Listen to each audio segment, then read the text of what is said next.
Era unha sospeita máis que afundada, pero agora está confirmado. A camelia máis alta do mundo é galega e está no Pazo de Lourizán.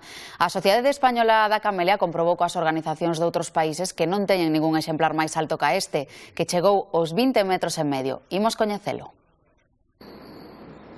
O Pazo de Lourizán ten a súa orixe nunha granxa que naceu no século XV, pero foi a finais do XIX cando Montero Ríos adquiriu a propiedade e rehabilitouna como residencia. Foi daquela cando se redeseñou o predio de 54 hectáreas e se creou o xardín que nos interesa hoxe, o Parque das Rías. Inicialmente aquí había castiñeiros, pero en 1880 plantáronse especies como a magnolia, o cedro xaponés ou os plátanos de sombra, que xa superan os 50 metros de altura. Foi daquela cando se plantou tamén esta camelia xapónica, considerada hoxe a máis alta do mundo. Este é un sitio aberto, non? Entón, pois isto, o que pasa foi que foron crecendo, sobre todo os plátanos, a partir da morte de Montero Ríos e de seus herdeiros, empezaron a ter menos diñeiro para o mantenimiento, de feito, os plátanos notase a forma, e todo eso creou unha frondosidade moi alta e o camelio tuvo que empezar a habitar e ir buscando a luz. Entón, a parte, entendemos que esa é a razón, o bo terreno onde está, buscando a luz, é o que foi conseguindo que acadar esta altura, non? Ten un tronco de 45 centímetros, do que parten 3 polas, e a maior delas é a que chega aos 20,5 metros de altura.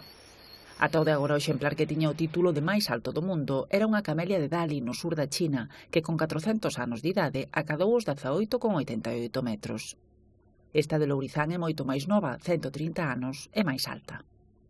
Cuando descubrimos esta y la medimos, como ya conocíamos esa camelia, pues escribimos a todos los directores de la Sociedad Internacional de la Camelia para que nos confirmasen si en alguno de sus países tenían una camelia que midiese más de 20 metros de altura, porque esta mide 20,5 metros. Y bueno, todos nos confirmaron que no había ninguna camelia con esa altura, con lo cual ya se certifica que la nuestra es la más alta del mundo. Ademais de provocar que medre, a falta de luz fai que esta camelia teña pouca copa e dea pouca flor. Ten unha floración temperá, comeza en decembro e dá unhas flores coa típica forma de anémona. O que non é tan típico é que mantén manchas brancas nas flores durante toda a tempada, así que agora están estudando se se podería rexistrar como variedade propia. Generalmente las flores variegadas al principio del periodo de floración son más blancas y cuando va terminando la floración las flores pierden la variegación, pierden el blanco y llegan a ser incluso totalmente rosas.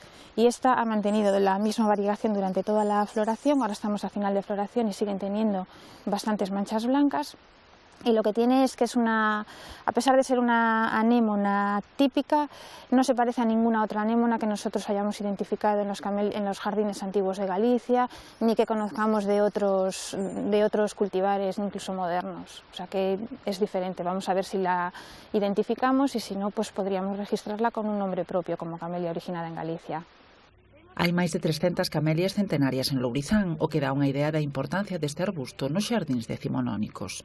Son formacións que poderían incluirse, xunto con este exemplar, no catálogo de árbores senlleiras de Galicia. Probablemente que este é o parque de camelias centenarias, é o que ten maior número de camelias centenarias, non?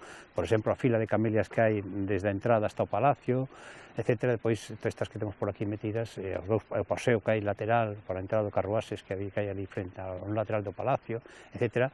O seu conxunto é moi grande, habría que plantexarse quizá non só esta camelia, que indudablemente vai a ir, esperamos que entre, queremos que sí, e despois tamén o conxunto de camelias, non? A parte de outros árbores que temos previsto tamén solicitar a súa inclusión, como árbores sellados ou, en algúns casos, como coleccións ou como grupos de árboles. O Xardín Botánico de Lourizán ten máis de 850 especies e varios exemplares xa incluídos no catálogo galego de árbores e formacións senlleiras.